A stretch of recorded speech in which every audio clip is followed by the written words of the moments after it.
ትዝታ በእግርሽ እንደምትራመጅ ያውቃል እና ምን ይሁን እብድነ እንዴ አሁን ከክፍል ጣልኛ አብርሽ እንዳልጠራብ ሰምኛለሽ አብርሽ ራሱ አያምንሽም እሱ ራሱ አጣራለሁ እያለ ነው እና ደግሞ ገለሞን የምታሹ ራሱ ቆመሽ እንደሆነ አውቅብሻለሁ ቆይ ምን እያልከኝ ነው ትዝታ የደበቅሽውን ካርታ ብታመጭሻል ያለበዚያ ቆመሽ እንደምትራመጅ ለሁሉም ነው ማሳያችሁ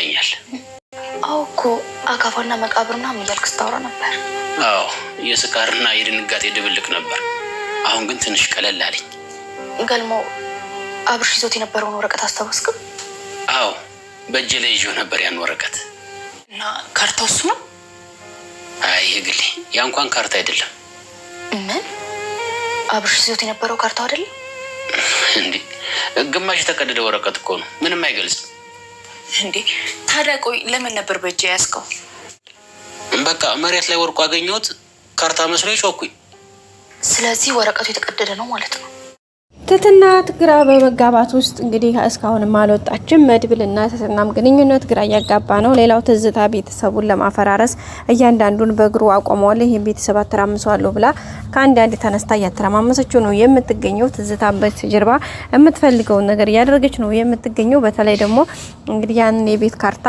በእጇ ካዞረች በኋላ በራሷ ስም አዙራ ኦሬዲ እነሱ ግን አሁን በዛ ሆኖ ነው በዝኩኖ ነው ማናው ተሰጥቶት ነው ሌባ ወስዶት ነው ገብጥርሴ ያለች እንግዲህ ብዙ ነገሮች እያደረገች ነው የምትገኘው ቤተሰቦቻችን በጣም ነው የሚያሳዝነው በእንደዛ አይነት መልኩ በጭራሽ እውነት ለመናገር በፍጹም አላሰብነውም ማንንም ሰው ያሰበው የለም ግን እሷ ከጀርባ የምትሰራው ስራ በጣም ነው የሚያሳዝነው በተለይ በቃ በህክምና ማስረጃ ሳይቀር እንግዲህ በጣም በዚህ በእንዳ በቃ የትኛውም ቦታ ላይ የሰው ልጅ በህክምና ማስረጃ ማጭበርበር ወንጀል በጣም ከባድና በጣም ከሚባለው በላይ ትልቅ ከባድ ወንጀል ነው ግን እሷ ከአንዳንድ እንግዲህ ከህክምና ባለሙያዎች ጋር ተነጋግራ ከሁሉም ሰው ጋር ነው የምትነጋገረው በነገራችን ላይ ከአንዳንድ ተነጋግራ እያደረገች ያለችውን እየፈጸመች ያለችውን ድርጊት እንግዲህ ለእናንተ ማብራራት ወይም መናገር የሚጠበቅብን ነገር አይደለም በፍጹም ማለት ነው ምክንያቱም ከአንዳንድ እያንዳንዱ ነገር ስለሚታወቅ ቤተሰቦቻችን በዛ አማካኝነት እንግዲህ እያንዳንዱ ቤተሰብ አሁን ተተራምሷል በባለፈው እርስ በርሳቸው አጣልታቸው ነበር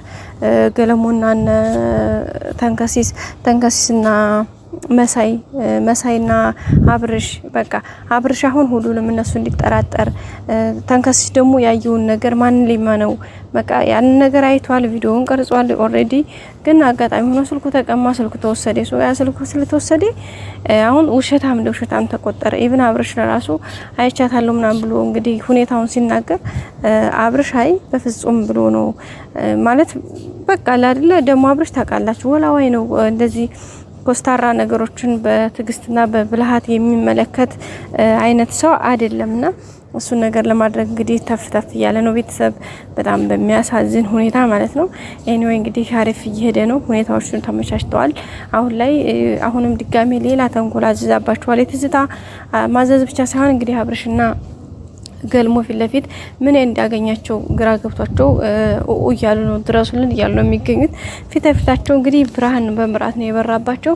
ምን እንደተፈጠረ ራሱ ምንም ያውቁ አይደለም ተንከሲ ደግሞ በጣም ተናዷል ምክንያቱም አሁን ላይ በቃ አሸናፊ ሆናለች እሷ ምክንያቱም ከጀርባ ያንዳንዱ ሴራ ያሰረች ከአንዳንድ ነገሮችን እንትን ያለች ስለሆነ በዛ አማካኝነት እንግዲህ ምንም አይነት ነገር ቢፈጠር በቃ ምንም አይነት ችግር እንደማይላት አረጋግጣለች በዛ ደግሞ አብርሽን በቃ ከአንዳንድ ነው የምታሳምነው ስለዚህ የሷ ደግሞ ትልቁ ዋናው እንትኗ አብርሽን ማሳመን ነው ስለዚህ አብርሽ ደግሞ ከምንም ሳያቅማማ በሙሉ ልቧ አሁን ላይ አምኗታልና እሱ ነገር በጣም ከባድ ነው ቤተሰቦቻችን ያው ያለውን ነገር እንግዲህ በትግስት ለማለፍ ሁሉም ነገር እየተሞከረ ነው ግን በጣም ከባድ ነው እውነት ለመናገር ስለዚህ መጨረሻ ላይ ደግሞ ይመጣባቸው አለ ግን በቃ በዚህ ልክ ከሆነ በጣም ያስጠላል እውነት ምክንያቱም ለምን በቃ ማለት መስመር መያዝ አለበት እዚህ ጋር ጽጌ አለ ሁኔታ ሆናለች ራሷን ስታ የምታደርገውን የምትናገረው ምናምን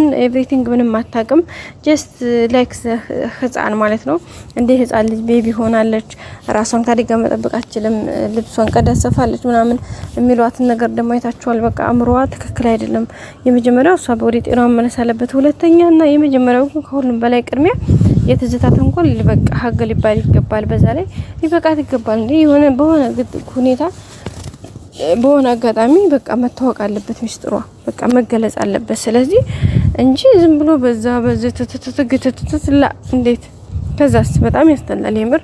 በዛ ላይ የድራማውን ወዙንና እንትኑን ያጣል።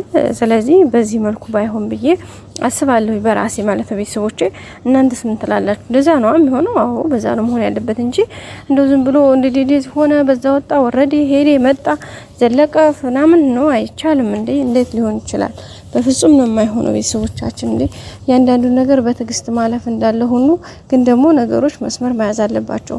ድራማ ማለት የእውነታውን ዓለም የገሃዱን ዓለም ዘባርቆ ማሳየት ነው፣ ሪፍሌክሽን ነው። ስለዚህ እዚህ ጋር ግን እያየን ያለ ነው በቃ ዝም ብሎ ይሆን የማይሆን አንድ ሰው የሆነ ነገር ሲፈጠርበት አንዴ ሁለቴ ሊሸወድ ይችላል፣ ሶስቴ አራቴ ግን ሊሸወድ አይችልም። ስለዚህ ትዝታ አንዴ ሸወደቻቸው፣ ሁለቴ ተሸወደች፣ ሶስቴ ሸወደች። እነዚህ እኮ በቃ ተደጋጋሚ። በተለይ አብርሽማ በቃ ነገሮችን የሚያይበት መንገድ ሽከፍ ፍቅር ተፋርጎ በቃ እያንዳንዱ ነገር ግግም ነው የሚለው ጋይስ። በቃ ግግም ከአንዳንድ ነው የሚገግመው። በቃ አንድ ባንድ ቃል በቃል በቃ ከገገመ። ስለዚህ ይሄ ደግሞ በጭራሽ መሆን የለበትም። ምክንያቱም ነገሮቹ መስተካከል አለባቸው። ሁኔታዎች ቦታና ሁኔታዎችን እንትን ማለት አለባቸው ብዬ አስባለሁኝ። ምክንያቱም አንደኛ ድራማው በቃ ወዝ ያለውና ሀሪፍ ሆኖ እንዲቀጥል፣ ሁለተኛ ደግሞ እንደዚህ የሆነ ዝም ብሎ እጅ እግር የሌለው የማይጨበጥ ነገር መሆን የለበትም። ቢያንስ በተወሰነ መልኩ መስተካከል አለበት ብዬ አስባለሁኝና እስኪ እናንተስ ሀሳባችሁ ምን ትላላችሁ? የገልሞ እየሄደ እየሰከረ መምጣት፣ የጽጌ የጤና ሁኔታ፣ የትዝታ የተንኮል ደረጃ ከእለት ወደ እለት መሄድ፣ የአብርሽ ዝም ብሎ መፍዘዝ ጉዳይ፣ አጠቃላይ ቤተሰቡ ላይ ያለው ጉዳይ፣ የተተና ዝም ብሎ የሆነ ጭብጥ ማጣት፣ የመድብል እንደዚሁ የማይሆን ሪአክሽኖች ማሳየት፣ አጠቃላይ ሁሉም ሰው ላይ እንግዲህ የምናየው ነገር ነው። ስለዚህ ሁሉም ነገር በሰዓቱ በጊዜውና በሁኔታው መስተካከል አለበት ብዬ አስባለሁኝ። እንደዛ ካልሆነ ግን የከፋ ነገር የከፋ ችግር ሌላ ጣጣ ይዞን እንጂ የሚመጣ የተሻለ ወይም ለወደፊት ለካ እንደዚህ ነው ብለን ልንማርበት የሚገባ ምንም አይነት ቁም ነገርም ሆነ አሪፍ የሆነ እንትን ሪአክሽን ወይም መስተጋብር ያየንበት አይደለም ማለት ነው። ማለት ድራማ ልናየው የምንችለው ከድራማው ውስጥ ምን ተማር፣ ቀልዱ ይሄ ማዝናናት ፓርቱ እንዳለ ሆኖ ይሄ መሳቁ እሱ ነገር እንዳለ ሆኖ ጎን ለጎን ግን የያዘው ቁም ነገር እውነት ፍሬ አፍርቷል ወይ፣ እውነት ነው ወይ ይሄ ነገር እንዴት ነው ነገሮችን ያየንበት ያለው መንገድስ ጥሩ ነው ብላችሁ ታስባላችሁ ወይ ብለን ከነገሩ መማር መቻል አለብን ብዬ አስባለሁ። እናንተስ ምን ትላላችሁ? ሀሳባችሁ ምን ይመስላል? ይሄ ነገር በምን ሁኔታ ከቀጠለ እንዴት ሊሆን ይችላል? እስከ መቼስ ይቀጥላል የሚለውን ነገር እስቲ ሀሳባችሁን አስተያየታችሁን እናንተም ስጡ፣ አስቀምጡልን ውድ ቤተሰቦቻችን። በቀጣይ እንግዲህ በአሪፍ ነገር እንመለሳለን። እስከዛው መልካሙን ሁሉ ተመኘንላችሁ። ላይክ፣ ሰብስክራይብ፣ ሼር እንዳልኳችሁ አይረሳ። እወዳችኋለሁ ቤተሰቦቼ። ባይ ባይ።